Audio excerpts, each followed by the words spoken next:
Welcome, welcome, welcome. This is the Public Works Podcast. My name is Joseph Blackman, and today I got a real treat for you. His name is Chris Anderson, and he is the Public Works Manager for the City of West Kelowna. So, Chris, say what's up to everybody. How you doing, everybody? Thanks for joining in today. Chris, you and I met at the BC Public Works Association meeting about a month or two ago. And I can tell that's you, right, man. That was a good time. Thanks for coming up, Joe, and supporting our chapter at that conference. And yeah, good to be here today and talk a little bit more. For sure, for sure. So let's dig into a little bit about Chris's hero's journey. I mean, every superhero, they got this backstory, right? Yeah, Superman didn't grow up. He didn't start off as Superman. He started off with powers, but he wasn't Superman. But so what was Chris, 12, 15-year-old Chris into? Was he in the public works? Were you like, you're counting cars on the streets? Were you looking at ditches in the ground? Were you opening it up, wet wells? Like, what was the origin story like for Chris? Well, you know what? Yeah, kind of in a roundabout way. Some of that stuff was exactly what I was keen on. Like when I was a young kid, I can think back to I was never really much of a gamer, but one game that I was definitely drawn to was SimCity. I don't know if the viewers remember that game, but I liked building those cities up and creating the cool little municipalities in that game. Was also very much from as early as I can remember, very much drawn to maps and anything to do with maps and navigation. So I guess you could say I always had that linear mindset with respect to the map works and road networks, and was always super keen to, like, when I was a young kid, like, well, what's going on underneath the road here? Where is that drain going to? And how is that water coming out of that? And definitely as a young kid, those are some of the things that stand out for me that kind of, before I knew that where my career would lead me, it's definitely something that was of interest from a very young age.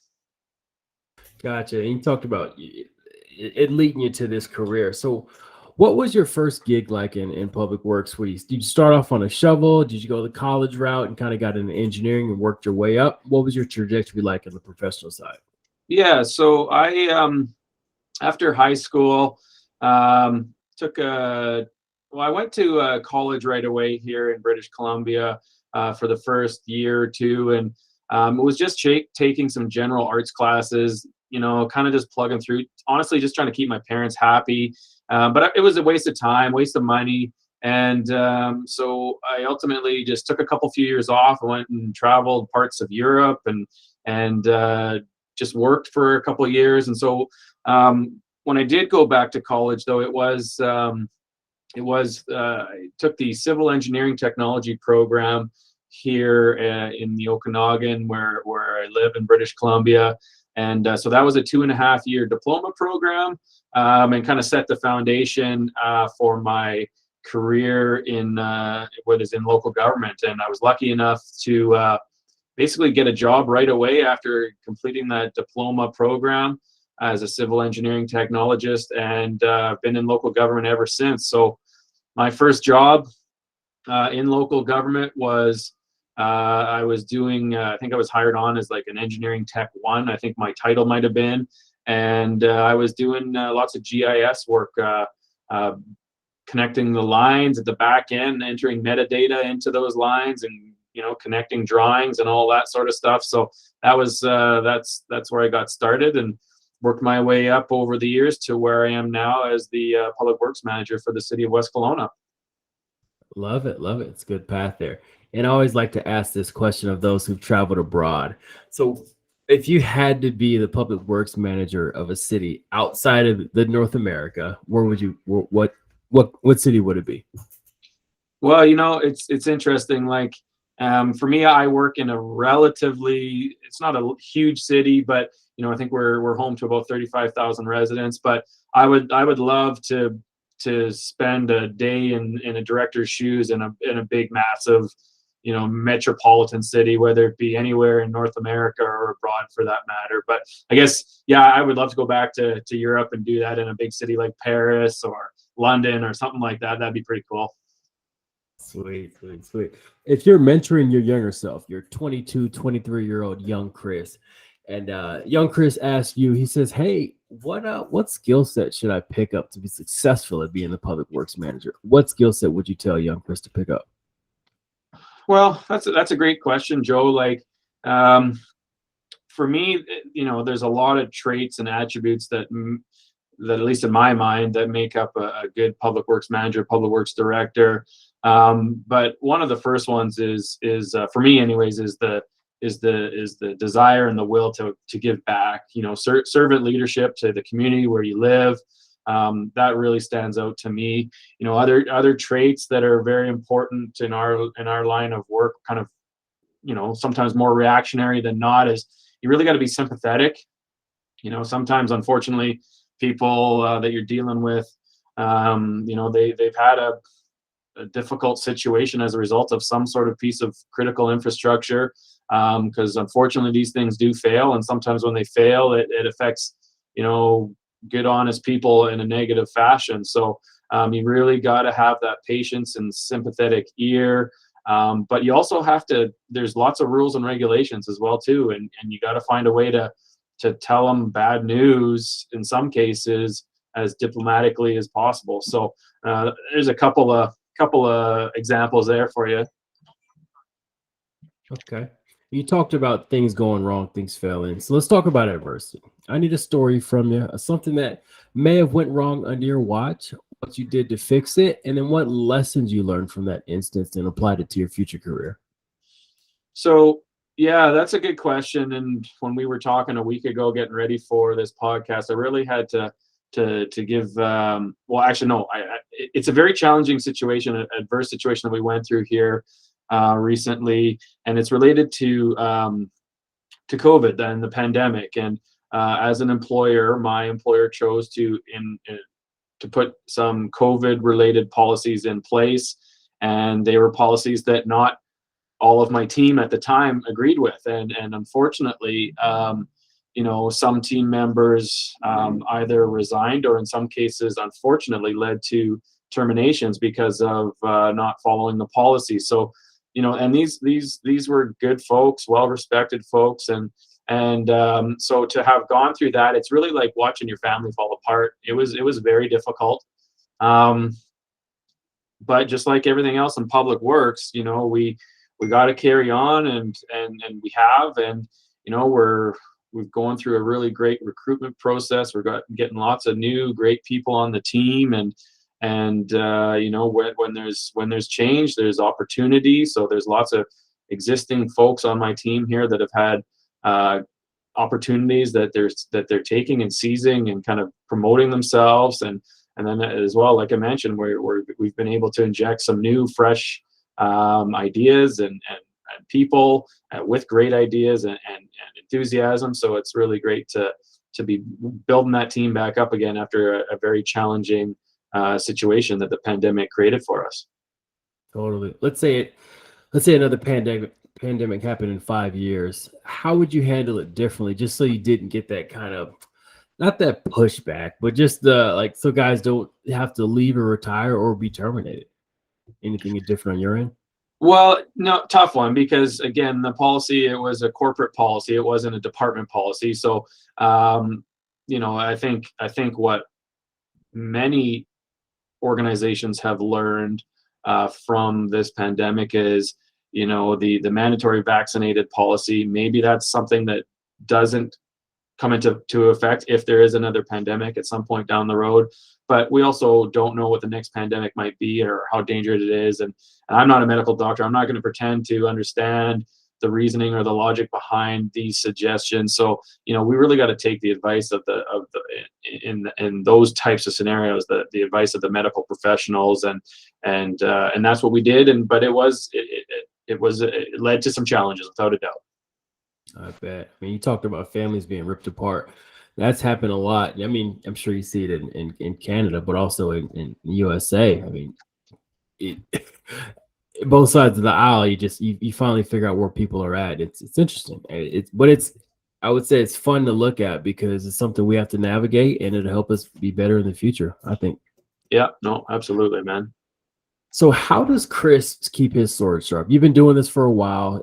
You probably seen a lot in your day. You probably know a lot of instances that might come down the pipeline. But what keeps your fire lit to keep learning, to keep figuring out what's new, what's innovative, and what will work more efficiently for you and your guys?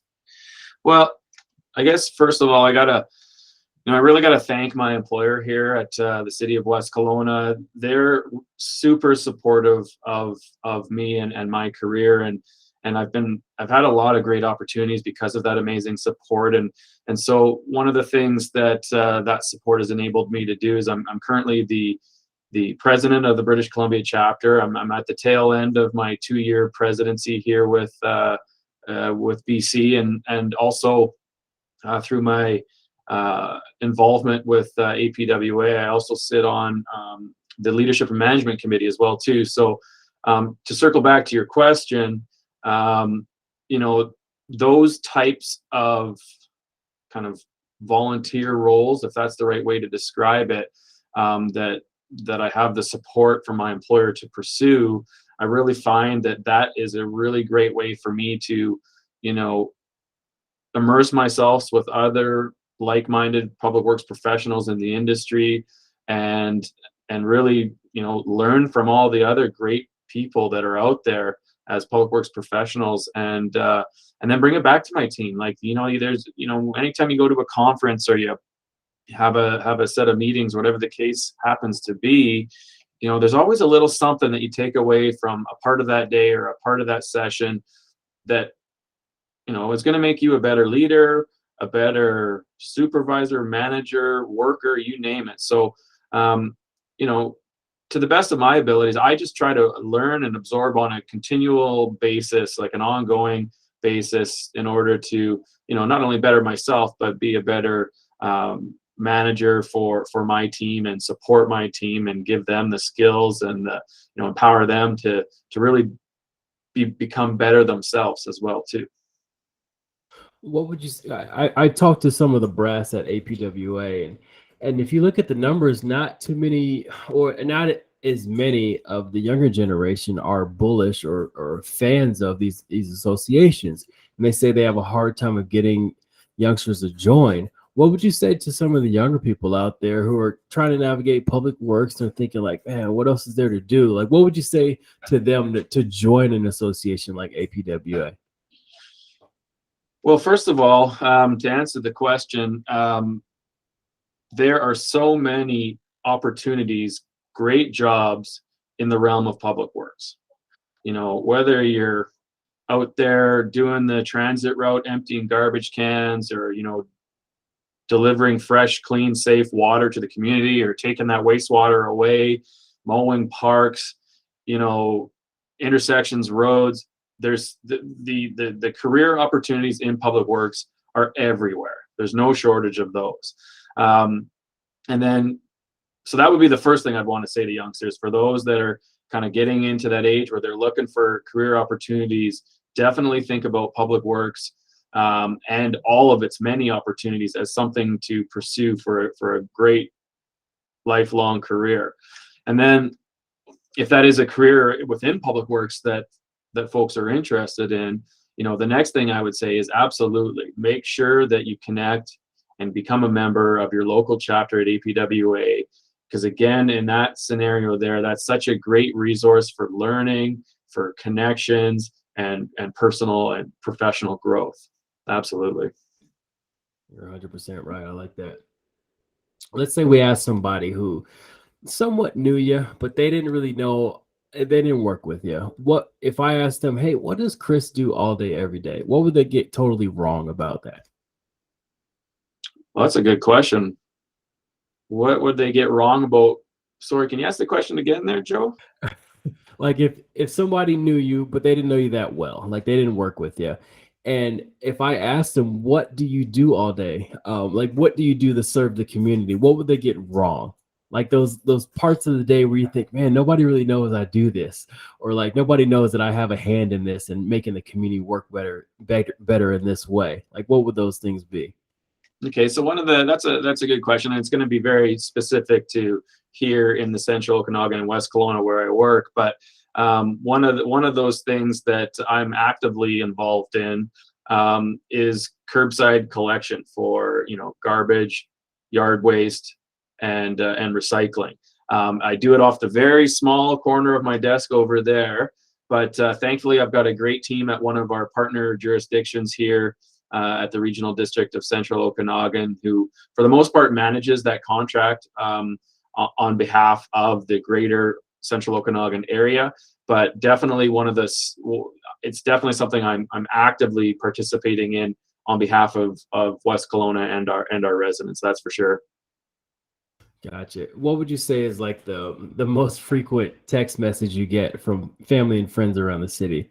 Like, are they saying, "Hey, man, they missed my route," or "These leaves are in the way," or the snow plow pushed too much snow? Like, what are you getting on your personal phone from family and friends around the town? Yeah. Right now, West Kelowna, we're in a very fortunate position thanks to some grant funding that we've received.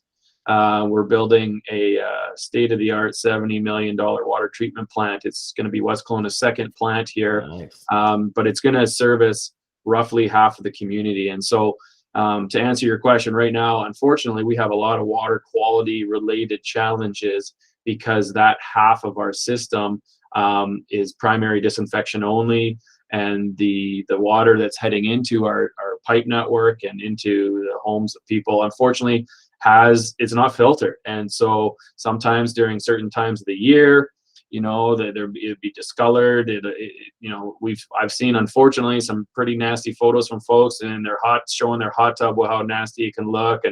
And so for me personally, and a good chunk of our team here in Public Works at West Kelowna, we are so excited to be commissioning that new plant about May, June of 2023, and really getting those water quality challenges behind us for good. Love it, love it. How do you keep your how do you stay mindful in all this process? How do you step away from it mentally, physically? Like, how do you just, woo-saw and get away from it all? Yeah, for me, there's a couple things. One, I really enjoy. I get to the gym a minimum of 3 to 4 times a week. That's really important for my mental health and physical health, and so that's definitely one of them. I've got 4 kids with my wife Melissa. We're a blended family, and we love getting out camping. We love going up to the ski hill. We're about 3 weeks away from the start of the ski season here, so we're really excited to get up and get some skiing in. And every now and again, I'm fortunate enough to get out and get some golf in. Not very good, but it sure is fun. And for the most part, just chilling at home with the wife and kids. And when we're not running with our tails off, it is nice to just sit back and maybe enjoy a glass of wine in the backyard or something like that too. Love it, love it. Sounds peaceful right there. All right, let's say you're commissioned to put up a billboard, and this billboard is going to be in the most trafficked area of West Kelowna. What ask of your community in regards to public works would you put on that billboard? So that's a great question. I really appreciate that question because right now, unfortunately, for whatever reason, we've had a couple situations that have happened to my team members that it's really disheartening and disappointing. So basically, it's a couple of my team members have gone through situations where they're basically getting yelled at for doing their job, and that's really disappointing. And everyone has a right to a respectful workplace and to be treated respectfully, of course. And so, if I was putting that billboard up there, I would just ask for respect first and foremost. Patience. Let's be honest. Like, our teams, in a lot of cases, aren't working in ideal situations. Quite often, it's in the cold of winter, and it's wet or cold or super hot here. We get super hot here in the summertime, and everything in between. And yet our team in Public Works is just continuing to, we're out there doing what we always do to keep the community running and safe and clean. And so it's really, like I said, it's very disheartening when certain members of the community don't see that and they take it out on our team for whatever reason. And that would be probably the biggest thing. Just respect those crews and respect the work zones is another one too. Like we take a lot of time to set up safe work zones, and it's really unfortunate and challenging when the motoring public doesn't necessarily follow the rules of the road in those scenarios. So just these in a lot of cases, these are our dads, our moms, our brothers, our uncles, sisters, you name it, and let's just respect them accordingly. Sure thing, man. I didn't know it was that bad out there for the guys, man. Well, and it's They're funny, just trying maybe to do it's their just job. maybe, yeah, it's just that question. Just we've had two of those situations in the last 3 Yeah, weeks, and it's just really odd. I wouldn't say it's yeah, commonplace, but I would say that it has happened, unfortunately. So we gotta yeah, that would be what I'd be asking of our community, to really just give us the respect and the room to do our job safely. yeah, yeah. All right, let's say I'm coming up to West Kelowna and I text you ahead of time. I say, hey, Chris, send me to the spot where I can get the best burger in town. Where are you going to send me? Okay, well, first of all, there's lots of awesome places around here to get a burger. Um, and I don't know, I know you were close when you were in Vancouver there, Joe, but Yeah. this area of West Kelowna is known for our wineries in particular. So some of them have burgers, but some of them also have just amazing other culinary treats as well too. So I know you're a burger fan, man, but I'd probably take you to one of our great wineries here for some of the amazing meals that are out there. It's pretty incredible. And then we'll sit there and we'll enjoy a snack and overlook the lake while we're at it. Sounds pretty good. Yeah, that sounds good, man. Sounds good. All right. I always like to leave a space in the show for you to thank mentors that you had along your journey, and then also for you to offer a word of inspiration and motivation to your industry counterparts. Oh wow, didn't prep me for this one, but that's a great question. Yeah. So for me, I had the pleasure of working with a gentleman by the name of Rob Mueller for many years. Um, Him and I worked together, well, I bet you it was almost 10, 12 years. And he was very instrumental in my growth and professional development for those years. And what I remember from learning, one of the things I remember in particular learning from Rob was he was almost unflappable, no matter what the situation was or how bad it was getting. He was always very calm and cool and collected, and so that always stuck with me. Like, I'm relatively calm and cool and pretty chill guy myself as well too, so that's helpful. But you know, even more so was to think about and remember how some of those situations were handled by him, and I really try to keep that in mind. Like, again, in public works, unfortunately, sometimes things do go sideways, and it's in those times when things are going sideways that you really need to take a step back and really think through what you're going to do so that you're doing it safely and effectively and efficiently, so that you and your critically important team members are getting home to their family later that night, for sure. For sure, for sure. You talk about team members and your team a lot. I kind of want to just park on workforce development a little bit. What are you seeing out there, or what have you experienced? What's working in attracting new talent, retaining new talent, and then also just making sure everybody has a fun workspace and being trained in the right direction?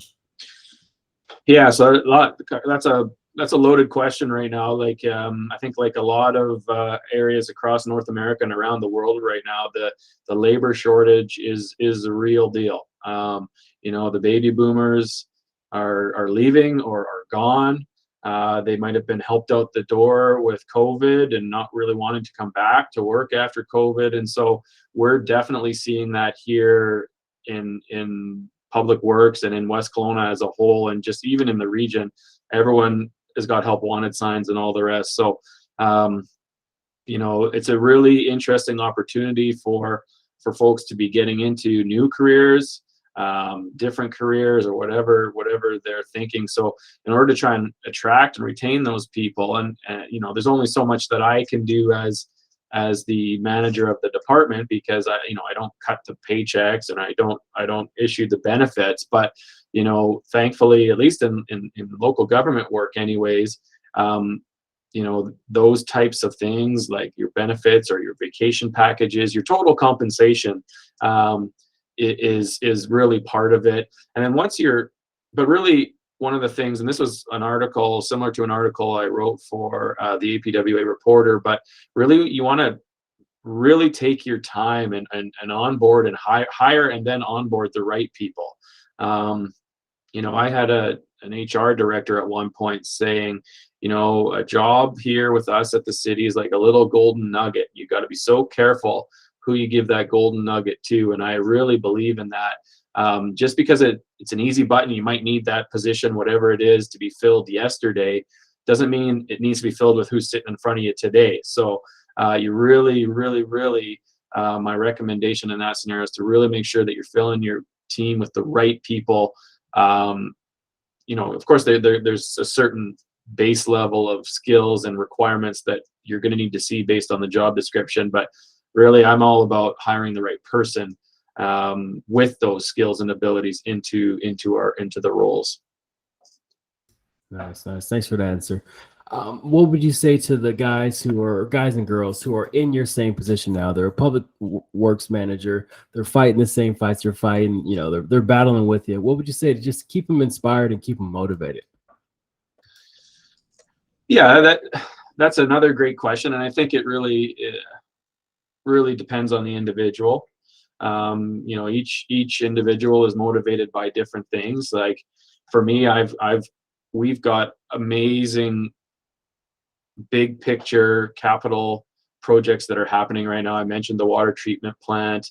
We're about to break ground on a new public works operations yard center. And then of course the staffing components that go along with that. Those are the kind of things that really energize me. I love being able to resource my team with the tools and equipment and everything that they need to be successful. That to me is a big part of my role that I really enjoy is resourcing my team such that they can move forward and do their job successfully. That is a really good interest of mine, and it's just so rewarding to see when the team's rolling in at the end of the day and they're all stoked up because they had just a great day out in the field. They got the job done, the road paved, the water main tied in, whatever it is. Like that to me is very satisfying to see their satisfaction. I like it. Well, Chris, thanks for hopping on the show. Thanks for sharing your wealth of information and knowledge with us. To all the listeners out there, make sure you share this with somebody who you think needs to hear it. Chris, before we get out of here, any final words? Anything you want to say? Yeah, I just want to say thanks, Joe. If people are interested in connecting with me, search me out on LinkedIn.